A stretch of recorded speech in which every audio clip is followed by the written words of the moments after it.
Hey, Sandals man. Pastor Matt addressed a really tough topic this week, just dealing with what happens when we hear a no from God. And he really went through just a lot of different reasons maybe why we got a no. And I've got two stories kind of on opposite ends for me. And one of my no's that I remember was not marrying a girl I was engaged to, and I was really wrestling with whether or not I should stay in the relationship. And thankfully, God made it clear that it was a no, and it really transformed my life. It saved me from a lot of pain in that relationship, and I was able to see in hindsight that it was incredibly unhealthy. And so I was thankful that I got a no and some clear direction in that case. And then most of you probably know I received one of the hardest no's that I could ever receive, and my son had been deprived of oxygen for several minutes. Got taken to the ICU with very little chance of surviving. And man, we prayed like crazy. We had hundreds, probably thousands of people that we knew just praying for him. Honestly, I had faith that despite the odds that he would be healed.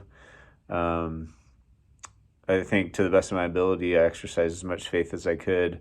And it was just one of those cases where God just didn't say yes. And I wanted to share that with you and just share a little bit about why I didn't lose my faith in losing my 12-year-old son. And hopefully it's helpful for you if you've received a hard no, because, man, difficult no's are just really sucky. And it really puts our faith to the test. And so one thing that I knew is I know God's character. I've seen it in Scripture. I've experienced it throughout my life. I know that he loves us, that he's for us, that he is constantly working to do the greatest amount of good despite all of our sinful actions throughout the world. I believe and I know that heaven is a real place, and I believe that Noble is there with Jesus, and that brings me comfort.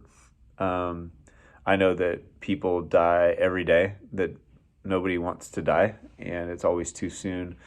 And it just sucks when it happens to you. And it'd be easy to turn it on to God, but I think it would, for me, at least show a lack of awareness of all the atrocities that are happening around the world. You know, there's bad things happening all over the place. And for some reason, God does allow it, and it is the consequence of sin, and I believe that to be true. Man, I know that God brings about redemption in some form or another. Romans 8:28 said God works toward the good of those who love him and are called according to his purpose. It doesn't mean that everything works out for the good. It means that he works for good for those who love him. And I know he's working for good for me. And man, I know my son was in deep pain, and that it's better to be with Jesus than to be on earth. And that doesn't mean that we should seek death, but man, God knows best and knows what was best for him. And so one of the prayers that I prayed over the last 2 years is that God would renew my strength. That's been a consistent prayer. It was something that was spoken over me shortly after Noble passed, that God would renew my strength. And I would say part of the redemption is that he absolutely has. I did not think it was possible. I've never been down to the depths so low with so much pain. But God has restored my strength. I still am very sad. I still have really hard days, but I'm stronger in a lot of new ways that I never would have been had I not gone through this. And I don't believe that God took me through this just to make me strong, but I believe that he made me stronger despite going through it.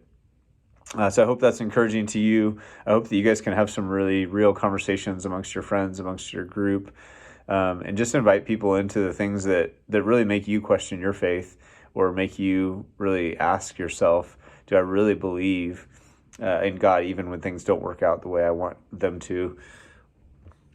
And just share about your no answers, pray for each other, show compassion to each other. Don't talk over each other with your stories, but just listen and care for those who have gotten a really difficult no, and don't try and solve all their problems with spiritual platitudes. So be praying for you guys in a hard week. Love you guys. God bless.